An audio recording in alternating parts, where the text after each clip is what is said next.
What is going down, everyone? We are back as a group, and this is The Hype, Mojobreak.com, The Hype. We're going to do the state of the hobby today. We're going to talk about heading into 2026. What are some of the trends? What are some of the things that people are buying these days and the insane card market, plus some of the controversy. So it should be a pretty entertaining show, and it feels great to have Cody back, man. What I got to say? I'm back. He's back. What do you mean you're back? Through the magic of podcasting, I never really left. You never left. Yeah. It's been like a 2-week hiatus if you've been listening to us. Yeah. In reality, as we take you behind the curtain to reveal that the great Oz is just a mere mortal. I've been gone since end of September. So took some time off, hanging out with the baby. 2 months? Just about 2 months. Spent time with the baby, and it was good times. Went from tummy time to fully crawling around the house. Oh, good. So good did you stuff. feel like that 2 months was enough, or was it not enough? Well, it was nice to have the time. Let's put it that way. Yeah. It was nice to have it. I know there's Ups and downs, right? Oh, yeah, especially when you also have a 4-year-old who's like just getting into school and like all of that happening. Man. And then you've got Halloween, and it all timed with Halloween and Thanksgiving and all that. So a lot happened. And it was like kind of a whirlwind. It was like, So holy for crap, you, it it's felt over. like a week, and for us, it felt like 2 years. Yeah. Right. Right. It does feel like a long time ago when it started. But yeah, there was like a moment last week where I'm like, oh my God, it's over. So, but hey, we packed in great time, made great memories. That's all about. Yeah, me and the fam went to Universal Studios, and my son loved it, so it was a good time. I saw that. I think we were in Beverly Hills around that same Oh, no time. way. Because I was looking at when I was in the Uber, I was like, oh, Cody's right there. We're driving by right now. I'm right here. If you see the big minion, that's where I'm at. Nice. Yeah. Well, you got to love Universal Studios. Looking forward to going back there someday. Black Friday. Did you guys get any Black Friday deals? Anybody jump on the? I did, actually. Did you? I did. I didn't expect to. I was just out with my son and my nephews, went to go to the movies, and then was like, well, we're here. Might as well get some shopping in, because they always got the, the Bath and Body Works always has to like buy 2, get like 7 free. Yeah, it's ridiculous. So I'm like, all right, get it, boys, rack them up. Mom, grandma, aunties, everybody. We got their presents. Got soap for 17 years. Yeah, exactly. So, yeah, we racked it up then. Was that a Zootopia 2? You better believe it was a Zootopia 2 adventure. It was. It was pretty good. I really liked it. I had a good time. I had a really good time watching it. It was fun. What are we talking about? The movie, Zootopia 2. Zootopia 2. 9 years later, they made a sequel. Yeah, I didn't know there was a 1. We did the back-to-back weeks at the theaters, so yeah. Wicked? Yep, Wicked. Yeah, same. Yep. I fell asleep in Wicked, though. It is. See, now I feel like we're getting back into the swing of things. We're just talking about movies. Oh, yeah. And, we're back. You guys do love the movie theater. We've figured that out. Popcorn. Already bought my tickets for Avatar. We're ready to go. Going back to Pandora. They're making a new Avatar. Fire and Ash. There's a Star Wars movie coming out, too. There is a new Star Wars next year. I thought you were saying something else. No. I was like, this time, no, not that. like, boy, that would be a completely other kind of thing. That's the version that'll come out next year on the internet only. If that's what you're thinking. Odd title for an Avatar movie. Whoa, they are really pushing it this time. But yeah, went to the movies twice. I wasn't a huge fan of Wicked, but if there's popcorn there, I'm going. You know what I mean? Get that popcorn, get that recliner. Fell asleep about halfway through that one. I did not. I did not fall asleep during Zootopia though, so that was good. Yeah. So. Nice brisk 90 minutes too. That always helps. Yeah, it was. Yeah, I feel like Wicked was like 2 hours, 2.5 hours. It was just when you combine the 2 movies now, you're looking at almost a 6-hour movie. So, which to the actual stage play is what 3.5 hours, and yet they said no, we can't do that. That's too long. Well, you just have people sitting. Anyway, whatever. Got to double it. Whatever. Well, let's get into the state of the hobby, guys. Let's get into these stories from the last year that are heading into 2026. And I'm dusting the rust off here. It's been a little while since I've went over some stories in the hobby. I'm just doing those quick hits where I'm talking to myself. I'm not used to talking to anybody, guys. So maybe you guys can leave the room. I'll just talk to myself. The market is reaching some of the highest highs we've seen since the pandemic, guys. Do you think this is going to continue to climb, or are we at the peak? Well, is that a Labubu up there? That was a Labubu. It was. Have we reached Labubu fever? Yeah, I think so. Like the pitch. When I saw Do them. we have Labubu fatigue? Do we have Labubu fatigue? Well, they're back in stock. You go to Pop Mart. I mean, they're not like all back there, but you can go get them now. So that's a sign of the market. Right. If they're available, you can walk up and buy one. Before you'd have to get in an online queue and hope that you got one. And 95% of people weren't getting them. And now they're, at least on the reprints, they were readily available. I mean, I gotta say the Pokemon release was insane. Huge. Pokemon is, man, it might be number one right now, and at least in popularity. Oh yeah, it's insane. I think this is something that I noticed. I think at least the first time since I've been with the company here since 2020. The first time that I feel like I have been here where I think I can pretty easily say Pokemon is number one. Like, it just kind of feels like that's where we're at right now. I mean, we had that event. There was a line out there at 5 o'clock in the morning. Yeah, that's crazy. Yeah, when I saw that video of everyone being like, I've been here for 4 hours. And it was a record-selling day. And we're talking about people spending like $30. I mean, you have days in the shop where people buy $5,000 boxes, $10,000 boxes. These were like $30 to $200 transactions. It was a record day. So crazy that. And Mojobreak Gaming on TikTok, make sure you guys check them out. They had record numbers of viewers, 200-300 in stream, which is big for them. So it's been crazy. And that's my question. Like, I feel like the hobby, some of the big cards, we've seen 24 cards that have sold for at least $1 million. I'm assuming that's this year, Cody.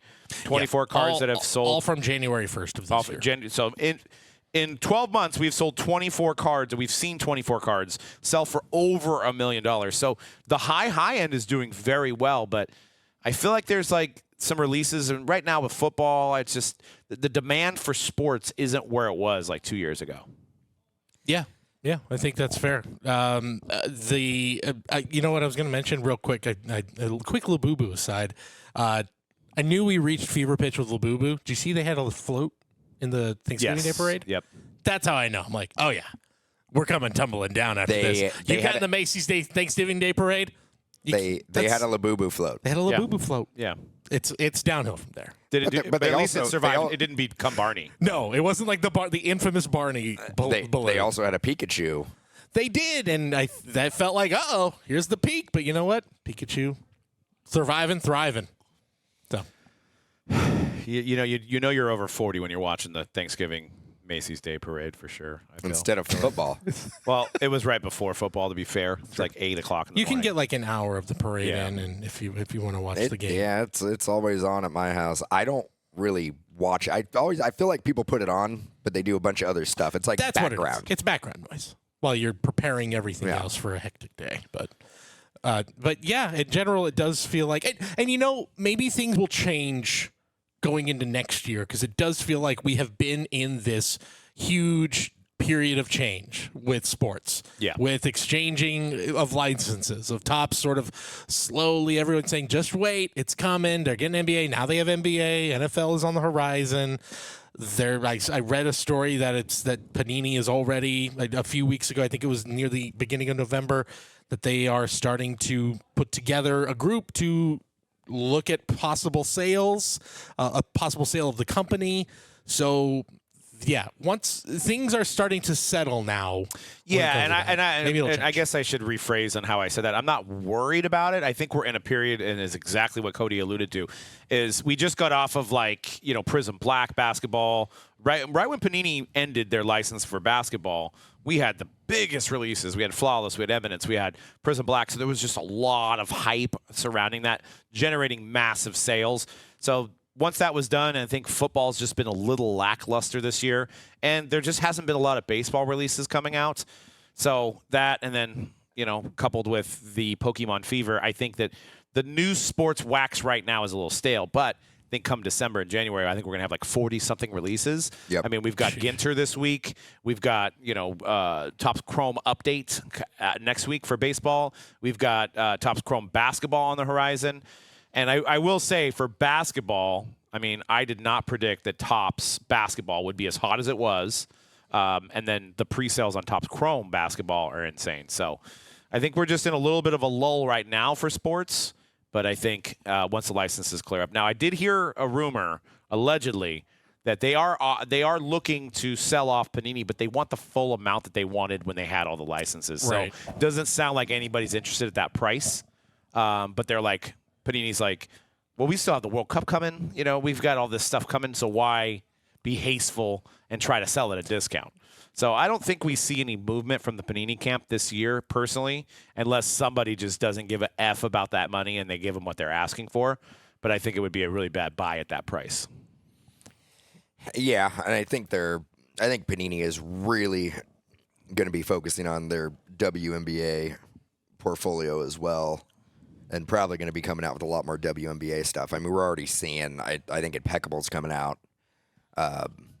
So, and that group, that segment scares me a little bit. I just talked about this on the 5 Up, 5 Down. If you guys want to check that out on the Sports Card Nonsense YouTube. But what scares me is that we've had Caitlin, right, which was great, and then we have Paige Beckers, and we may have Juju Watkins. But what if there's not a star coming out of a rookie class? Will people still buy WNBA to make the market go up on these cards? Yeah, it's going to be the big test because you've seen it. I mean, I know it's been a little up and down with the NBA rookies this year. I mean, Cooper Flag's still going to sell. It's still early. It's hard to call him a bust or anything. I'm not going to call him that. But, yeah, like, NBA can survive a year like last year where there really wasn't any big names. And even going into this year, it's like, well, no one's really holding the candle for last year. So, yeah, that'll be an interesting test to see. And Caitlin Clark feels like she's, and I hate to say this because I do believe she's, once in a generation, but I feel like she's overpriced on the market right now. So I think you're going to get some people that are going to get kind of burned on selling. They're going to buy for $30K and they're going to sell for $15K, and they're going to remember that lesson, and they're not going to buy the next Caitlin Clark, right? That's kind of how I feel, and I hope that doesn't happen. But we were just seeing, I mean, with the rookie royalty stuff, we were seeing. Oh, yeah. We bought boxes at like $7,000, and we thought that was stupid. Boxes were going for $20,000. The Kabooms were going for $25,000. The NTs were going for $100,000.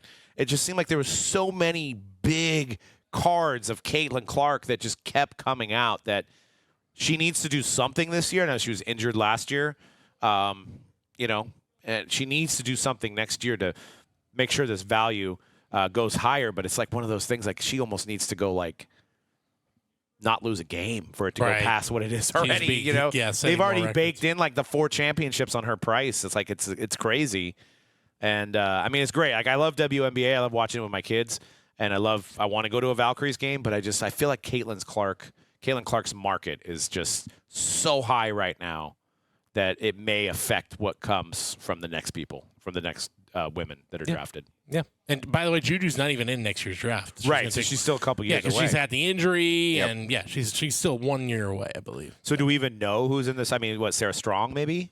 I'd have to double check who the big names are. Unfortunately, I'm showing my life. There was a girl from Iowa that's like a center that was like pretty good too. But, you just don't hear it as much as you hear of like, oh, look at this guy, Cooper Flag, I feel like WNBA needs to be, or women's college basketball needs to be more mainstream. I mean, it's definitely grown a lot in popularity. I mean, we have seen it. The fact that this is, I mean, hey, if you want to talk about state of the hobby of this year, the fact that we are talking about the ups and downs of the WNBA market, where I think a year ago, 2 years ago, we weren't really talking about that, and talking about is it going to stay viable during this, blah blah blah. I would still bet on it will, because just the sheer numbers, the ratings are up, the knowledge on the college game and the pro game is up. It's higher than ever. It's more popular than ever. So if it just keeps trending up in the way it is, not to be doom and gloom though, but like they're also like, could there be a potential lockout looming at some point? Absolutely is. I think I just saw that they got a 40-day extension, which that means in 40 days we're right back in the same place. Lockouts do not help the card market for that category by any means. There's a lot of them looming right now. I know the baseball one is kind of looming over the whole offseason right now. But I mean, the Players Association for WNBA, they want similar pay. Mm-hmm. To the NBA, right? But they gotta be able to generate that revenue. Right. I mean, WNBA is doing really, really good, but their ad revenue, their TV contracts are nothing like the NBA. Yeah, I mean, they're still. I mean, not that they're super new, but they're super new on these massive mega deals. Right. I think they'll get there, but Yeah, it's tough. It's tough to also be like, I play as many games as LeBron and I get paid blah, blah, blah compared to how much LeBron gets paid, right? And that's looming over some of these women. I mean, to the point where a lot of them go play in Russia in summer because the oligarchs pay them like millions of dollars just to play in front of them. And make no mistake, they see the cards that are selling. Yes. And they're like, wait a minute, I could just have a card of myself and sell that and I'd make, just as much, if not more. They don't want to make it in a given year. Like, oh, that seems a little nuts. Yeah, and I heard another reason why Steph Curry left Under Armour is because he wanted Under Armour to sign Caitlin Clark. Or, no, maybe it was Paige Beckers. One of the WNBA stars. It might have been Caitlin Clark. They weren't able to sign her. She went with Nike. And he's kind of like, they can't, like, Under Armour can't get anybody. That's interesting. You know what I mean? He thought that by him going there, it would be this sort of like, I will attract everybody to come over. And you're right. It hasn't really.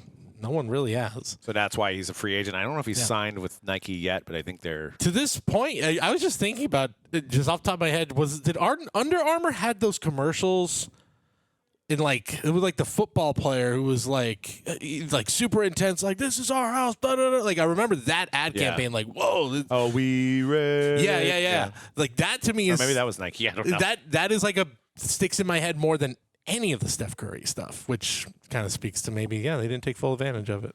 Yeah.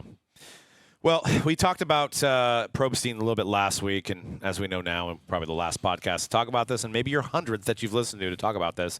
No, it's been all over. But Probstein's Snipe platform didn't work out. He's back at eBay, business as usual. What I thought was interesting, and maybe this is just me, I told Dan this last week, Darren Ravel was kind of really championing like Probstein and kind of backed him up during this time and all this stuff. And he put out a tweet that I was like, that's odd. He said, Probstein's snipe rules and conditions. This is from Darren Ravel, at Darren Ravel, part of Collect. So if you want to read some of the stories, head on over there. Probstein's snipe rules and conditions said that the company can place bids. Auction houses have the same rules and do the same things. Is it not smart? Maybe. Is it illegal? No. And that's why he's back with eBay and not in jail like the mob wants him to be. So I said, that's interesting. So I started looking around. I didn't look at all the auction sites, but I went to Golden. And I saw in their terms and conditions, the officers, directors, and employees of Golden and its parent company and affiliates, including eBay, may bid in an auction so long as the individual does not know the reserve, if any, or consign items on the Golden website as an individual collector outside the scope of their employment or corporate role. So it sounds like, and I'm not saying any nefarious activities are happening, but what it sounds like is some of these auction houses are allowed to bid on their own auctions. Right. Yes. And it kind of sounds like that is common practice that is just getting the light shining on it now. And now we're all looking at it because that, you're right. I mean, there might not be any shady stuff going on. We don't have proof, but it definitely opens up the door for potential shady stuff to happen. Right. Now, obviously, if you're a consignor and you're selling your card there, you probably aren't super concerned about that. Because you're like, hey, I want my card to go for the highest amount as possible. But if you're a buyer, I can't help but think, like, if you're bidding on a card that's maybe on eBay, maybe you're paying a little bit more on these auction houses. I don't know. But I mean, it'd be interesting to see. It's the auction houses. It's competitive right now, and how do you gain market share? Record by showing the industry that if you have a high dollar card, you bring it to us and you will get the most amount of money. Yeah.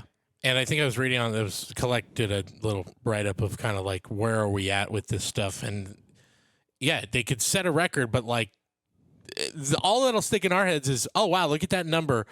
We're not going to follow up on like, did it actually sell? Did that sale actually go through? Besides Shine, I haven't seen anybody over the years go like, check out this triple logo man I just bought from Golden. Right. And they're like, in the age of like, and correct me if I'm wrong, listeners, if you guys have like videos or a guy that's like, he's got the sickest collection of $100,000 cards or more in his house and he's shown you, and I'm sure there are these people. I mean, the problem is like, a lot of people don't want people to know they have them either. So it's like, but you would think in the modern day of like everybody's got to show everything off on Instagram and Facebook and X, you think it'd be like, I just bought this LeBron triple logo man from Golden, or I bought this, one of one, nighty night parallel. Like you would think there'd be more of that, so you could be like, oh, that's who bid on it. Oh, that person won. You don't really see that. Now I say it could be a couple things. Like I said, it could be, an Uber billionaire doesn't want anybody to know that he's buying these cards because he runs the risk of somebody breaking into his house and stealing these cards, or tracking him down, or trying to get stuff from him. But it does make me question sometimes. And now hearing that there is the availability of employees to drop bids on things, and it's completely legal because it's in the terms and conditions. It's definitely something that's like, are all of these records legit? It doesn't make you feel good. No. Like, and I was talking to Alex this morning. I was like, kind of, I'm catching up on. I knew about some of the big stuff that was going on, but kind of catching up on some of the details of it all. And I said to him, and you guys could call me out if I am totally oversimplifying this, but there was a part of me like, so wait, are there certain people in this industry who are kind of inflating a bubble, and like inflating a bubble here where it's like we see all these numbers and wow, we're setting records and all this, but then it's like, how much of it is actually true? Like it's a bubble of their own doing, where it's like it could burst any minute. Like, is that oversimplifying things, or is that kind of like, it feels like there's obviously more to it than that, but that, at least from the outside looking in, is kind of where I'm like, is that what we're doing why are we doing this to ourselves in a way? Just to chase the clout and say, hey, we got the biggest numbers and the biggest sales, I guess. Yeah, it's definitely, it's definitely interesting. I mean, and in the last year, I have met more millionaires and billionaires that are in this hobby. Yeah. So there is some validity to some of these high sales. So there is guys like Kevin O'Leary and stuff like that. He's not going on CNBC and saying this just, because for S and giggles, He's doing it because he really believes in it. He's really buying this stuff. That I do believe. There's a lot of legitimacy to it. I don't want to make it sound like it's all just, fabrications or anything, but right. But like you don't have any transparency once the sale is made. Like now we know with our customer that had the dealings with Alt on the. You were still here at that point, right? With the Clay and Curry, it literally got pulled my first week of leave. Okay, it got pulled. I saw that. I went, no way, couldn't believe it. So the guy was trying to figure out, like, in the meantime, he had booked a flight out to come get it, and in the meantime, he's trying to figure out where to go. And he's talking to all the auction houses. He's talking to some private sellers. He's really kind of working it real quick because he knows he's got to strike when the market's hot. And Alt gave him a $380,000 guarantee. So he was like, okay.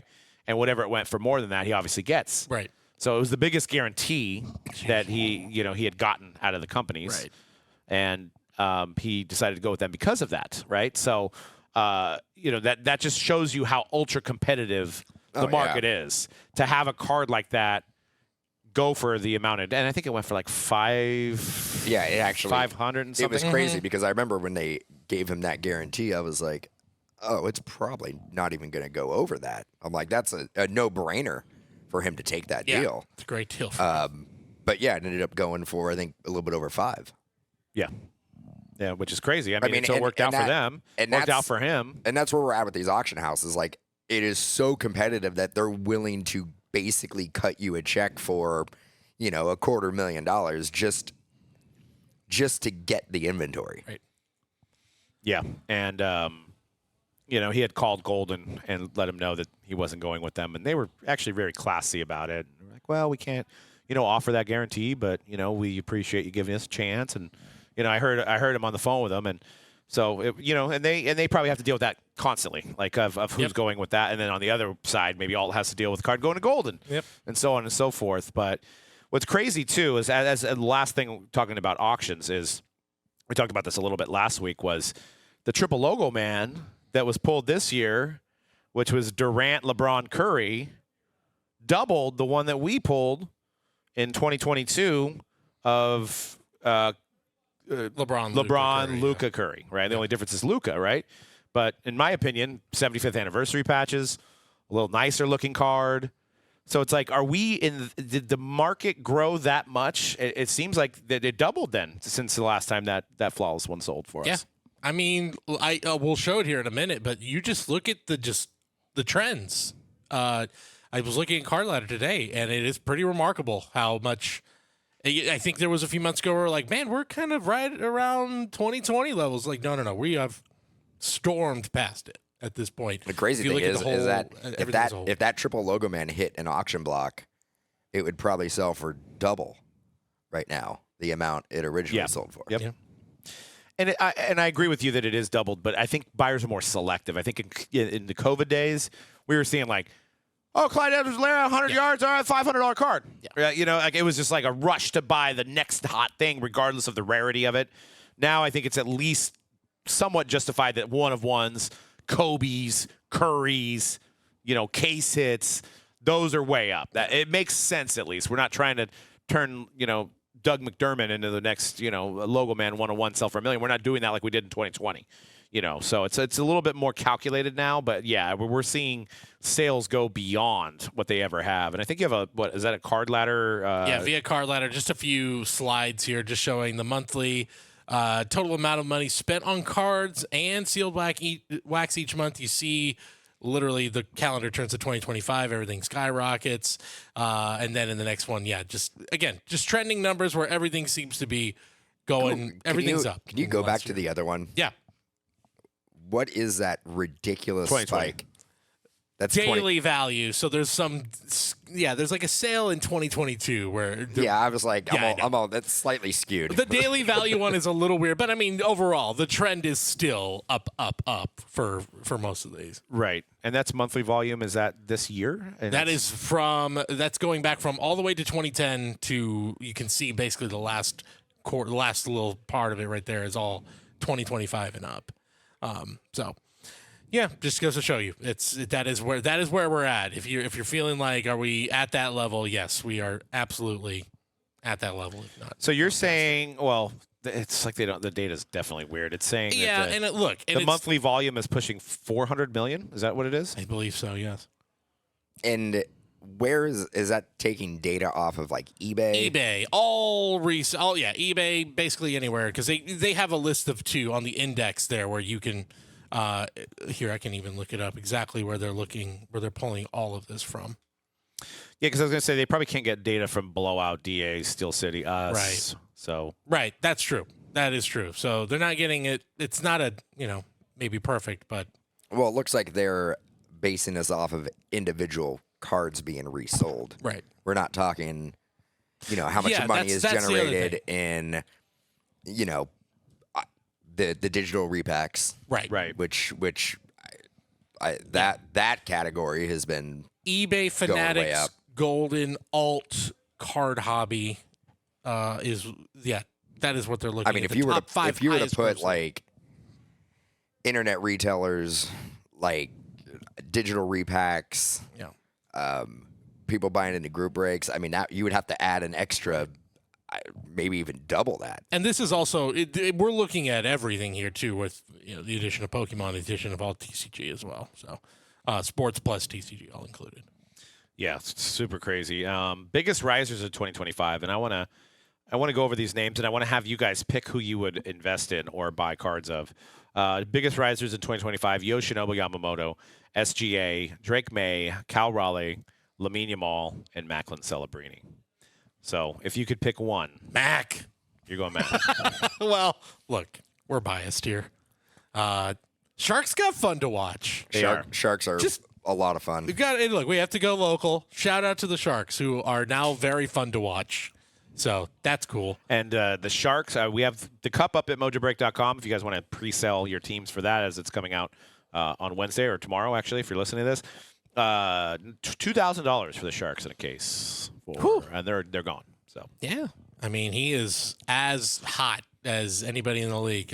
He was leading the league in points. I was going to make my case and I don't even think I need to make the case anymore. Hockey, maybe my favorite, maybe my number one sport to collect right now, because look at the top 5. I think there was a point where literally the top 5 guys in points it was like Oh yeah, it was. Macklin, McKinnon, but then you've got Bedard. Leo Carlson, Connor Bedard. I mean, 3 of those 4 guys are guys hockey collectors have been chasing the last few years. So it's pretty cool. Yeah. I don't know if there's any other sport that has that much success with recent rookies. Yeah.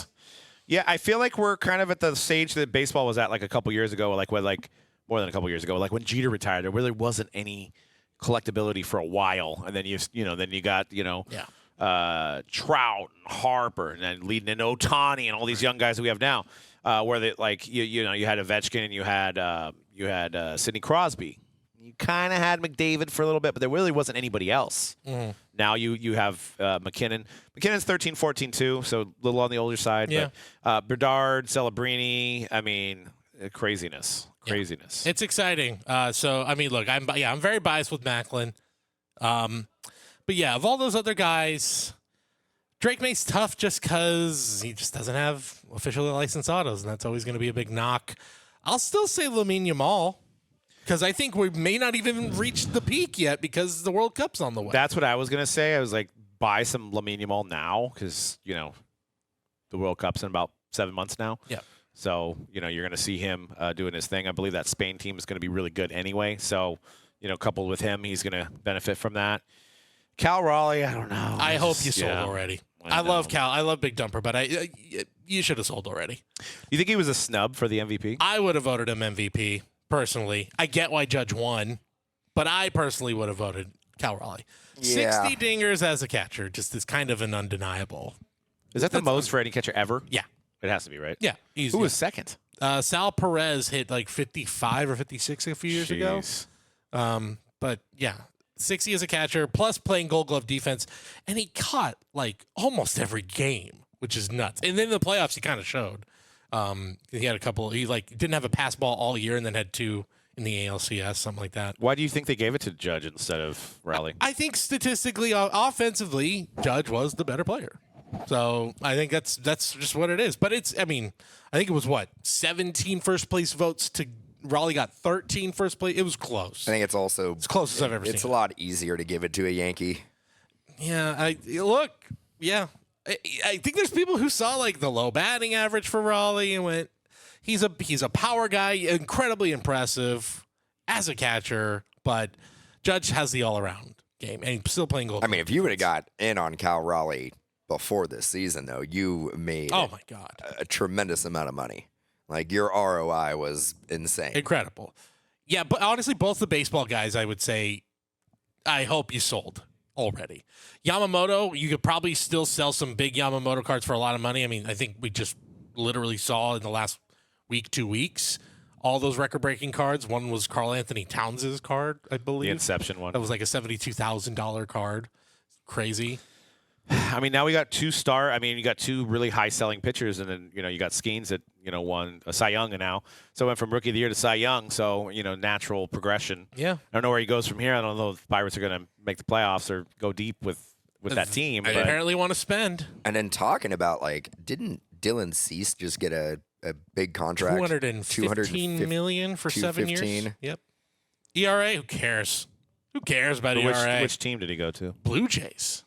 So Blue Jays have a stacked rotation. They're going for it again. So that kind of resets the market for starting pitchers, and Skubal is a free agent Next year. And he will almost certainly command a $300 million contract. If he does what he did again the last couple of years, there's no reason why he back-to-back.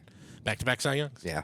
So who are you buying out here, Dan? Yamamoto, SGA, Drake May, Cal Raleigh. I'm doing Macklin. Macklin. I mean, it's one, you can go out and get some of the premier Upper Deck products at a reasonable price.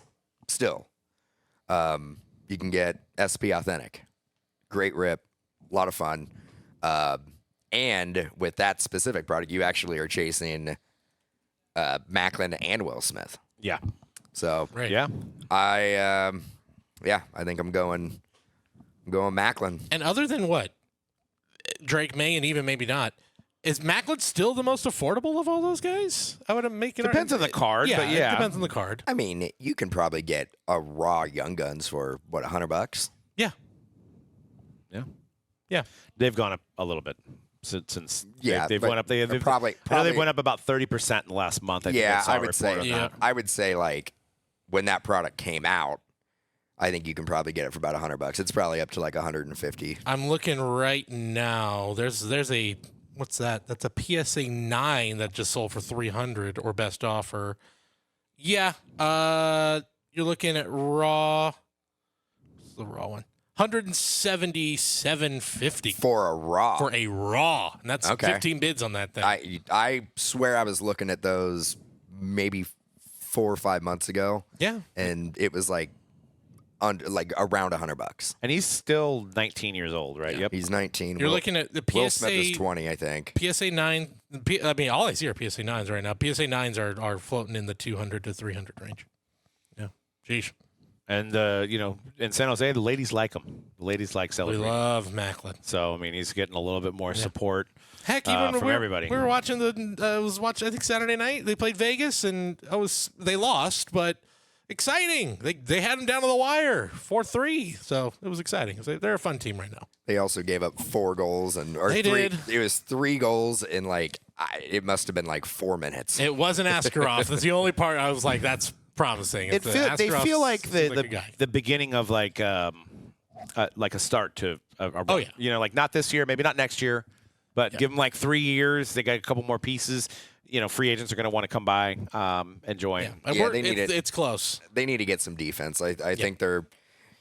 I think they're going to be competitive all year, but I think they will be sellers at like the trade deadline. I think they're going to get rid of some of their like veterans. They're talking like Ferraro is probably going to be. Strategic sellers for sure, where it's like you don't want to totally punt on like next year. You want to give yourself a shot to be like, hey, they might sneak in as a wild card in the next couple of years. And moving on to who was the rookie or prospect star of this year at the hobby? Cooper Flagg, Nick Kurtz, Roman Anthony, Jackson Dart. I mean, I guess you could even say, well, I was going to say you could almost say like Jaden Daniels, Drake May. Yeah. Because we're kind of football's in between. As I was kind of putting this list together, I guess the thing that crossed my mind was it a bad year for rookies? Feels like it with those names. I was really racking my brain of like, who are the guys? Now, Jackson Dart, right. He was on the rise. Yeah, he was on the rise, but I mean. He's playing tonight. Back in the He's lineup. back? Yeah. Well, that's good. But yeah, banged up and then just not on a great team. Yeah. Well, they've had some significant injuries too. I mean, I think if you have him with Malik Neighbors and next year when they have Scattaboo, Neighbors, and him all healthy, that's exciting. There's something there, and if you build around that, that's very exciting. But yeah, that's the fact that he's the number one guy, and there's been the injuries and all that, kind of tells me. I mean, if you think about it, who is? I mean, Cooper Flagg's not really performing up to the standard. Not quite that there everybody yet, thought. and they finally fired Nico Harrison. So they finally accepted that was probably a bad idea what they did with Luka. Nick Kurtz won the MVP or the Rookie of the Year, but He's people don't watch the A's, right. And that's the problem there. Right, Roman Anthony just didn't do enough yet. Maybe give it a year, and I could see that really. I mean, I'm sure his Bowmans are still insane, but yeah, give that a year. Yeah, it just doesn't. Nobody to me, and the NBA class from last year was a little weaker.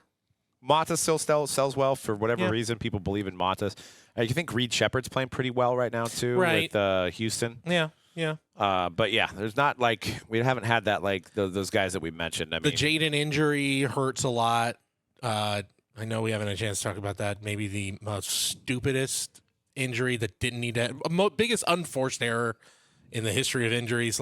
Why did you do that? When they were down by 30 They were down points. 30 and then has just the most devastating injury for a Washington football player since Joe Theismann. Looked awful to watch. No, it was tough. Yeah. Why did they do that? Yeah, but if he's Aaron Rodgers, he could have been out there. Aaron Rodgers playing with 5 fractures on his hand. Yeah, I know. Running Aaron out there. Rodgers just, hobbling around. He's still doing it. But yeah, I mean, Jaden's out there. I saw him cheering on Marcus Mariota yesterday. I guess you could throw Caleb as a bounce back. I know maybe the Bears' success isn't really on his shoulders. Hey, number 1 seed in the NFC right now is your Chicago Bears. It's really nuts. It's really crazy. Nuts. Can't believe it. Sorry, Dan, about the game. Yeah. Did anybody have that on their bingo card that they were going to have the Bears be the #1 seed in the NFC? Right Absolutely now, as at this point in the season. Absolutely not. I'm done with football. I don't want to Just talk. one loss. I don't want to talk about Panthers football. might be the NFC South champions. Might be. Well, Stafford's not getting the MVP. No, not was- after that that was it. performance. That Did you guys hear this one? Oh,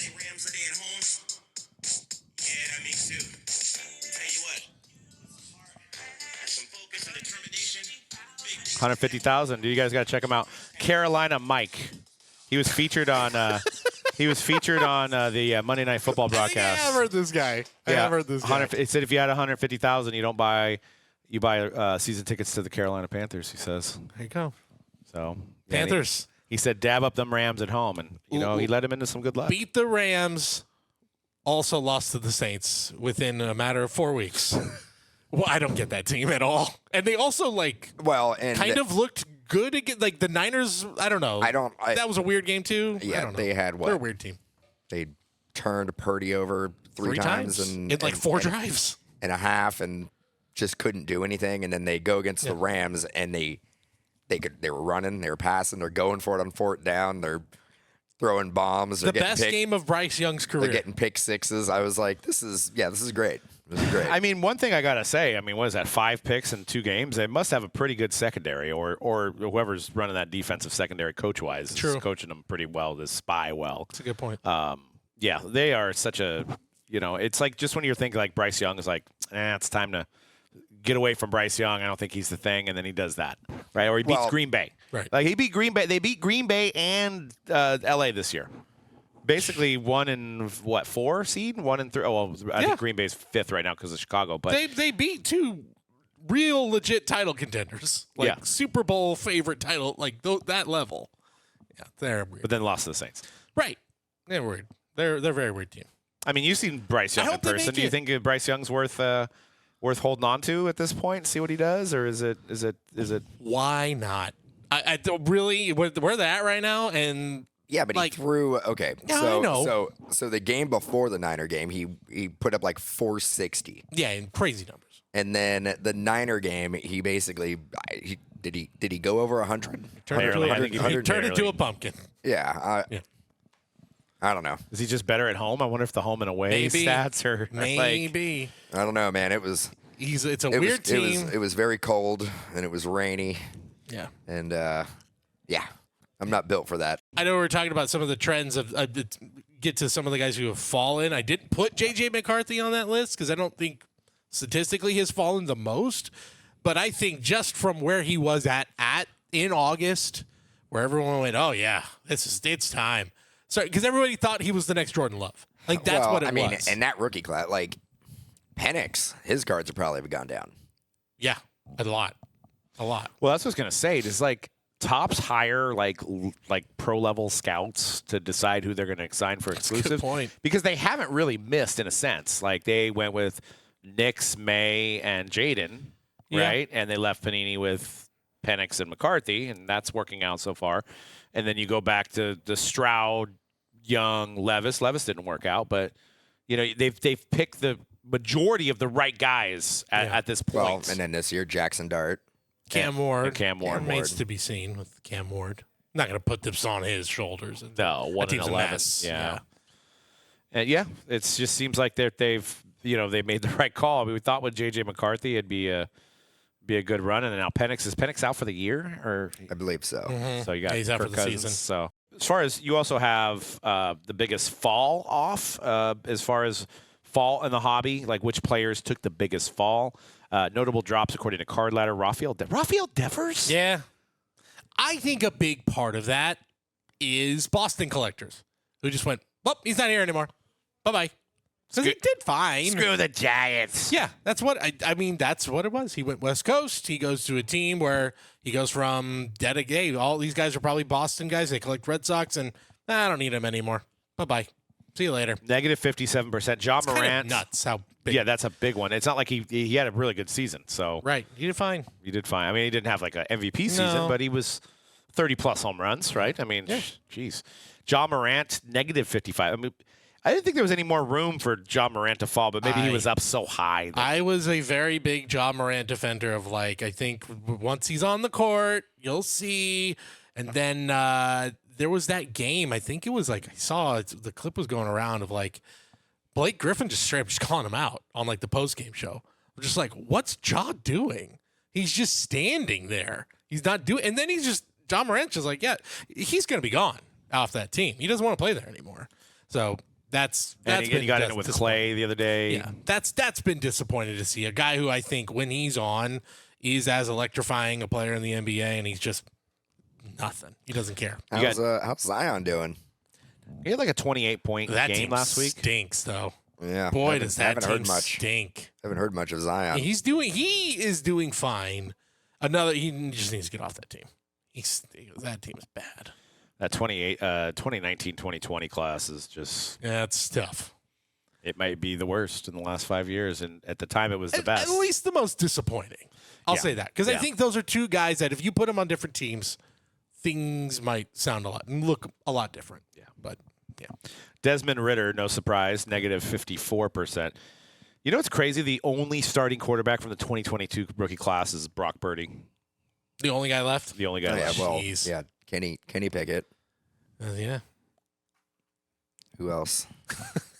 Desmond Ritter. Yeah, there was... what's his name? He started with Green Bay for a minute. Oh, it was on the Titans before. Yeah, you know what I'm talking about. Malik Willis. Yes, Malik Willis. thank you. Malik Willis. And I'm sure there was some other late-round guys taken before Purdy. That actually might be the worst rookie class of the last 10 years, 2022. You also have Vinny Jr. from soccer down 45%. That one surprised me. Look, I'm not a soccer guy, but I'd just be like, why is this happening? Apparently, a lot of strife between him and I believe Real Madrid, where he's currently employed. So that's what's happening. Like he was taking out the starting lineup, and it was all. So that one was interesting to see because it's especially pre-World Cup. That's the name that I know a lot of soccer fans were big on just a few years ago. Jackson Holiday down 44%. Or are we going to see a world where Ethan Holiday sells for more than Jackson Holiday? Probably, right? It's already already happening. If it doesn't happen, when what? Well, let's see.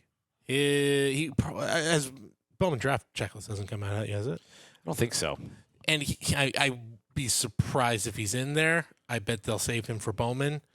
But there's Bowman draft. That's 24. Yeah, it's already going to happen. The moment his first Bowman drops, he will be outselling Jackson by quite a bit. Well, Jackson Holiday just didn't have a good year. He was fine last year, but it's also the Orioles were terrible. Yeah. Just a weird year for them. They were supposed to be good. I mean, yeah.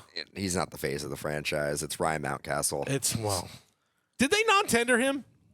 I could have sworn Ryan Mountcastle. I believe future Giant. I don't know what Ryan Mountcastle's fate is right now. Is he currently? He's still with the Orioles. Future Giant. He's still there. God.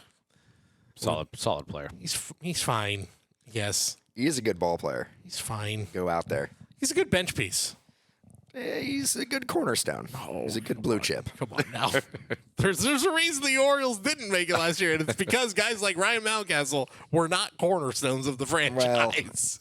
He can't do it all. Yeah, weird year for them. I don't know. There's a part of me that's like, is Jackson Holiday maybe a good buy low candidate heading into 2026? I don't know. May not be bad. Yeah, they should be good. Why not? They'll be better. They'll be a better team next year. Moving on to the Topps takeover. As you guys know, they will have the NFL license after this season, right? 2026.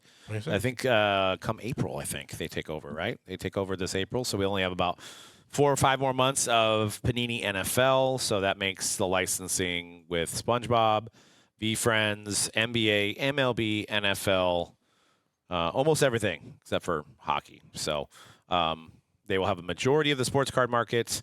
So how are we feeling about Topps' rollout so far? I'll start with Dan. Basketball, I think they did a tremendous job. I mean, for being a paper product, it was had good value, good designs, and people seem to like it. And I mean, not only you got Cooper Flag, but you also had like LeBron and Curry, and it was like LeBron's first autograph. We're gonna Chrome is gonna be amazing. Yep. I actually think the football products that Panini's been putting out have been subpar at best.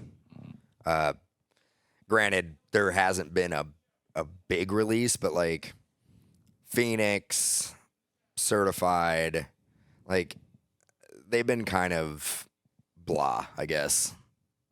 Yeah, and it's going to be interesting to see what happens with the NFL license once Topps has it. I mean, I think one of the big things is we'll probably have Brady back in there, which will help because right now I think the only really sure thing is Patrick Mahomes as far as the veteran players. Maybe Josh Allen. There's not a lot of veteran or legend chase, and you can only have so many Joe Montana and Jerry Rice cards that Panini's put out for a while. I think they've done a good job. I mean, they have stuck to the easy things with basketball. They're doing brands that they know will sell. So I want to see what happens when they do Resurgence basketball or Motif basketball licensed. Interested to see how that turns out for them. And it's just like football is so hard as a collector. Like you mentioned Desmond Ritter. There's guys that were probably spending $20,000 on Desmond Ritter. He's the future, and then in a year he's done. There's like other sports, I feel like, well, Ant-Man could have a down year. He's not going to lose his job on the Timberwolves. They're not going to go draft another guy to take Ant-Man's position.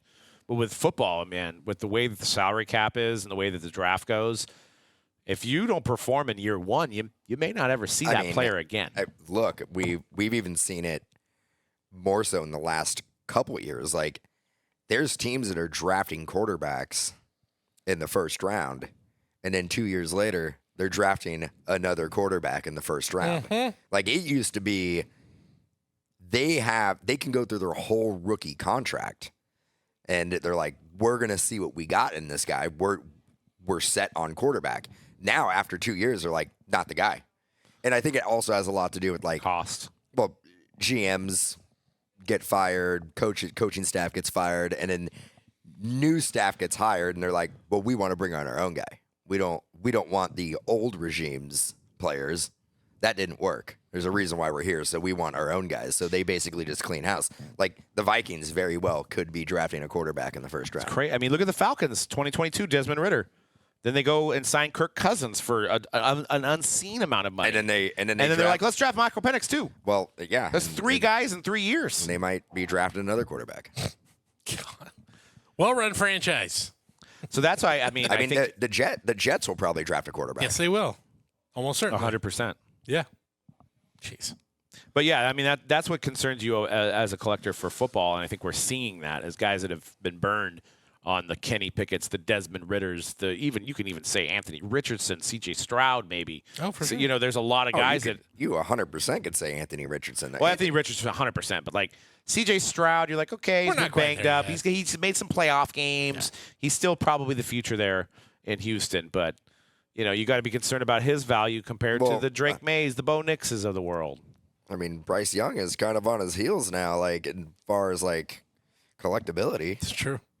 That's a good point. Gosh, who thought we'd be saying that? And then you got that same thing with NBA. I think Topps is going to benefit from being able to use LeBron logo mans and some of the assets that Panini didn't have that they're going to be able to use and they're going to use designs that people haven't seen in 15 years. They make I'm sure finest basketballs coming out. I'm sure these sets that they've made in the past that maybe the people that were in their 20s and they couldn't afford it. Now they're in their 30s, almost 40. They can afford this stuff now. And they're going to have that nostalgicness of Topps basketball when they were collecting. So I think that this year's, I think what I really want to see with the license is let's see where Topps is in 2 to 3 years with both licenses, with all three actually, with baseball, basketball, and football. And after the newness, after the honeymoon period wears off, how well are they going to do? Yep. And the thing is, there's going to be all these new things. We're going to have some version, right, of the debut patch for NBA. I'm sure we're eventually going to have those rookie debuts for the NFL as well. We're going to have the gold logo mans for the NBA this year. We're going to have all of these things we've seen in baseball. They've been a huge hit. You're right. 2-3 years down the road, is it going to have the same? I mean, I think it still will. I think with the rookie debut we found, or the MLB debut patches, I think they have found something. that is going to stick. And I think the other thing too is you mentioned all those new products. It's again something we're not going to find out till next year because high end is where they need to crack the code. Yep. Yeah. And that's something that if it could really feel like we're missing NT and Flawless real quick.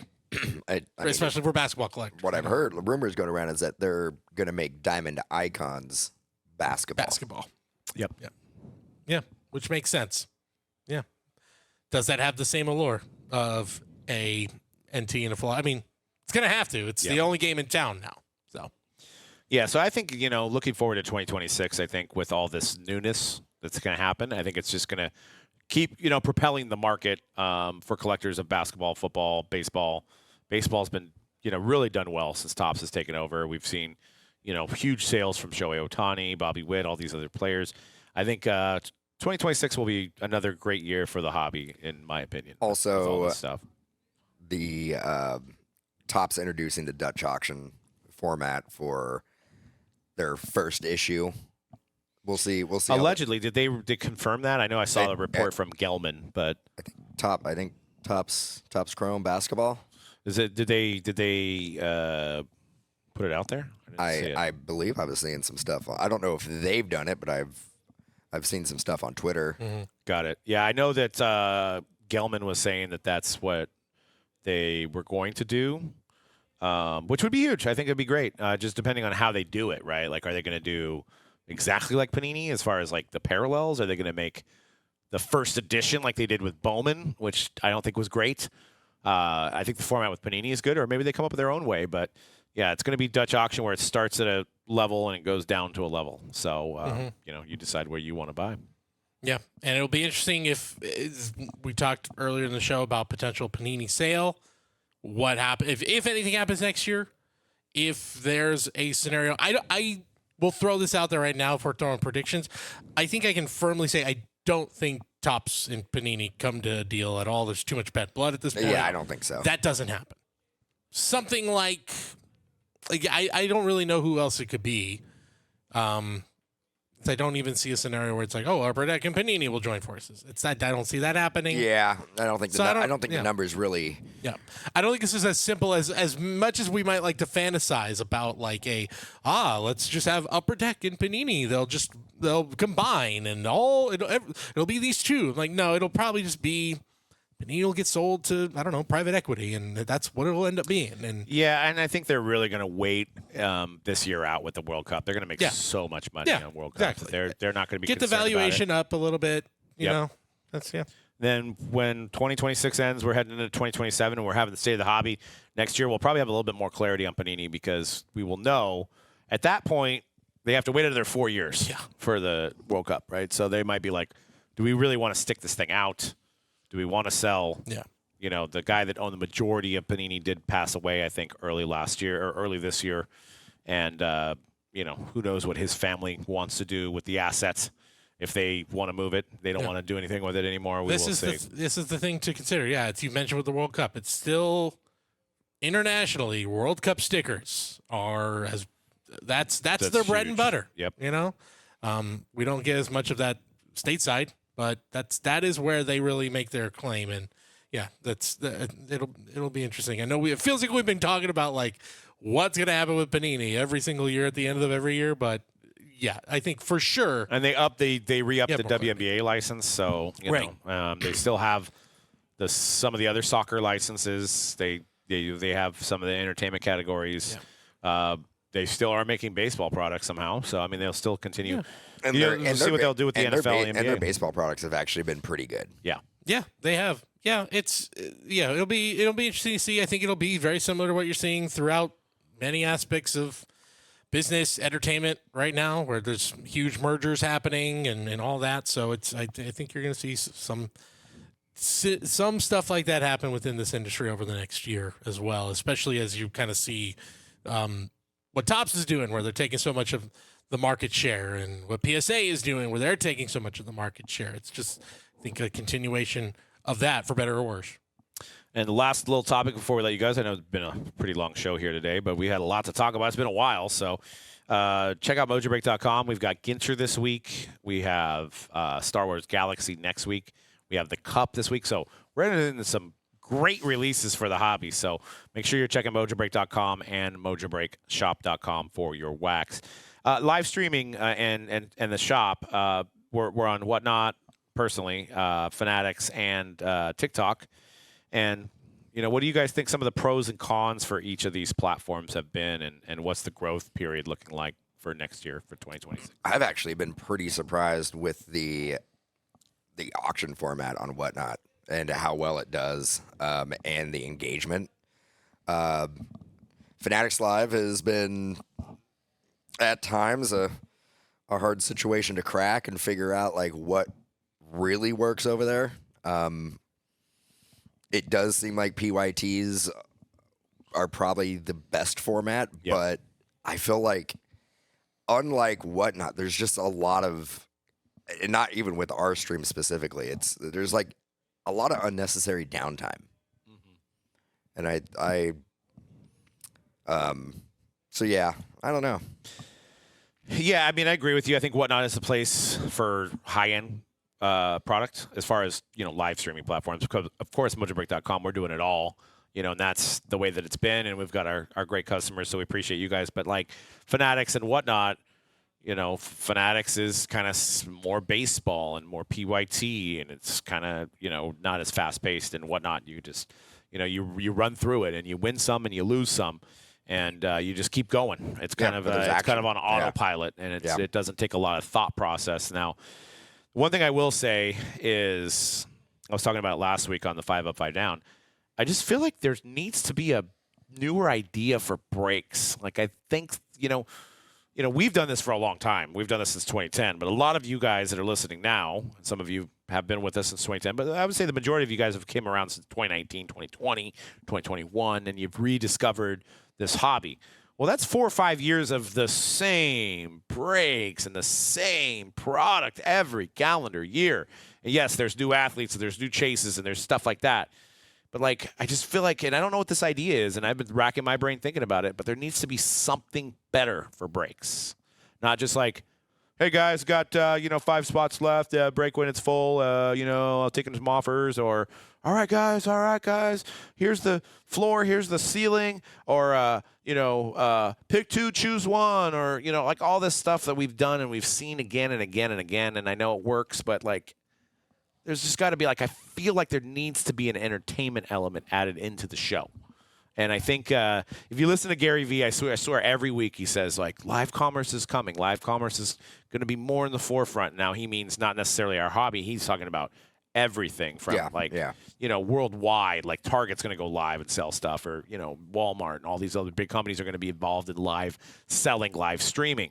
So it's like, if that's the case, then we need some kind of entertainment value for the watchers and a blend of the selling element. And I don't think I think things have gotten stale. And I think that's why, Backyard was doing so well for so long, is because they did bring that little element of entertainment, regardless if it was controversial or it was, overly excited. They kind of brought some new elements in, and they were doing their own repacks, and that's been copied, and other people do more repacks. More repacks are happening now, and that's becoming stale. So it's like, what's the next idea for live breaking? What's the next element for live selling on Whatnot, Fanatics, TikTok? What's going to change the game? There's going to be somebody that comes out with a game-changing idea. Yeah. I don't know what it is. You're right, because I think you're on the right track, and there's all the trends of what are people watching nowadays. Where, like, Twitch streamers there's certain Twitch streamers who have as many, if not more, views than anything on television. Live viewers, like, people are getting hundreds of thousands live viewers. 30,000, 40,000, 50,000 live viewers. Like, I know for me personally, there's, like, guys I watch who are, like, news commentators who they're getting the same numbers of live viewers as, like, CNN is getting. Right. That's where they're getting their news. How do you then bring that, essentially that element, into what we're doing? I don't really know how to crack that code because I know there's also I can't remember who was saying it. I'm sure we were talking about months ago when we were talking about social media strategy and stuff of like on TikTok especially, where like the moment someone on there sees you're selling them something, nope. Yeah. That generation's like, nope, want to get away from that. On the flip side, gaming is having tons of success, is streaming on TikTok and all that or whatever. So you got to find that balance of like, are you finding the entertainment value and while you're almost masking the selling? And I will say that TikTok has that algorithm down, man, because you'll be watching like a guy get kicked in the balls, and you see some Niner videos, and then you keep going, and then you see a live, and you're like, oh, that's kind of cool, and maybe you click in it, and you're like, okay, but like it's a good blend of it. Like I'm not just getting live seller, right? Yeah. And it's it's guys it's guy that you've made, if you jump on their feed, it remembers that you're on there and maybe shows you the next day. But in the ever changing world, and I see it with my kids, I even see it with myself, is like people just don't have time anymore. Like there's so many options to do things. So it's like somebody that would sit there and like spend 8 hours on YouTube with us and sit there and like get in the breaks and sit there and watch and comment. They don't have time. There's too many other options out in the world now. There's too many TikTok reels and Instagram reels and NFL games and whatever's going on here, there, whatever. And Netflix, you're catching up on your, like, people want to get on here and they want to get into something like within 30 minutes probably they got.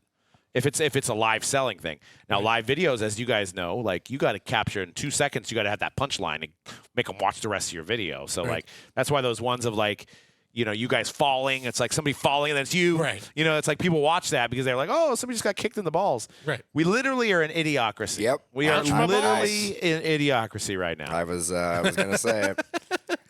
Man gets hit in the groin with a football. I mean, yeah, it's award winning. Yeah. It's it's because there's so much information, and I get mad. I'm seriously tempted to get one of those like phone lock things in my house, like where I get home and I'm like, I'm done.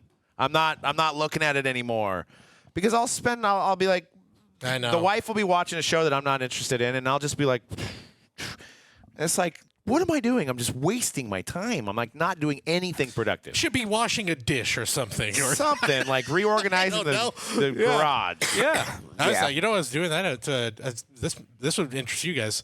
Speaking of reorganizing garages, I don't know the collectability of these. I would love prediction 2026. Collectible vinyl. Let's bring it back. Like, because we're going through a lot of my mom and dad's old records yesterday. Nice. That was a lot of fun. Nice. A lot of original, like, issue Who records, Beatles, Sick. ELO, a lot of cool stuff in there. That was a lot of fun. Anyway. Well, they're grading them now. I think they got to be sealed. But. I know. There's a few that were sealed. My mom broke out. They were in mint condition. Both Wham albums. Nice. Wake me up before you go. They looked really good. I'm like, you should sell these. And then we looked it up. It's like, $30, $40. You bought it for $5. Yeah, it's not bad. Yeah. Yeah, I mean, I tried to do that over the weekend when they were doing some Black Friday. I went to Streetlight Records and I bought four different records, and I listened to almost one in its entirety with no social media on, just kind of sitting there on the couch listening to it. But I mean, I know we went off on a big tangent, but I know habit-wise, me personally, lately I've really been like, just like, what the hell am I doing, right? So I think it's because things aren't as entertaining, and if you're getting into breaks and stuff, there's got to be something that keeps you around. The way it's set up, it's like any other addiction. It is, right? Like it's a dopamine addiction. 100%. Right. Yeah. I mean, I tried it. I try to get home and I try to like put my phone on the charger. I feel like if it's like out of sight, out of mind, I won't. If it's in another room, I won't go get it. Yeah.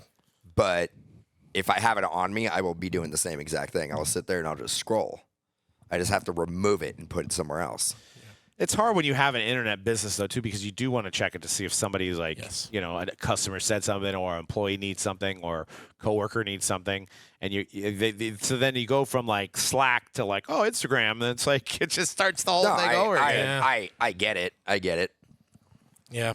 I would be curious, and anyone watching or listening, if you made it here, then I do want to know in the comments, like, what is some new thing that you think would be interesting to bring to breaks, to be interesting to bring to live streaming that no one has really done before? Because you're right, I think it's hard to. It can't just be like, well, let's do a different kind of buyback, which, look, there are really fun ones that you could do differently, and we've done some really fun ones that have brought some new element to it, but is there something beyond that? And I think you're on to it with the entertainment part of it. I think that is a huge part of it, of melding the whole, like, you're hanging out and having a podcast essentially, while also, oh, by the way, I'm selling baseball cards, I'm selling products, I'm doing It's breaks. almost like you need to have the availability of anybody, and this is why auctions are successful. You need to have the availability for that person that hops in your stream that has 5 minutes to get into something to entertain them. Yeah. So if you're doing a 2-hour case break, you're going to have the people like tune in that are going to want to watch it. But like you need to have the most availability of a product, the most available to buy, and then also entertain. Like somebody has to be like, oh, I can get in that like right away. Like, but if you're like just standing around and nothing's happening, then nobody's going to buy anything. Right. So it's a fun challenge. And if you guys have any ideas, definitely let us know. But this podcast went very long, so we should probably let you guys know if you made like Cody said, if you made it this long, man, you guys are God bless you. Dedicated. Yep. Dedicated. So, but we'll see you guys next week on the hype. Big things. Look out for announcements. We got some big news we're going to drop here in the next few days, and some contests to go along with that. And we'll see you guys on the next hype. Peace.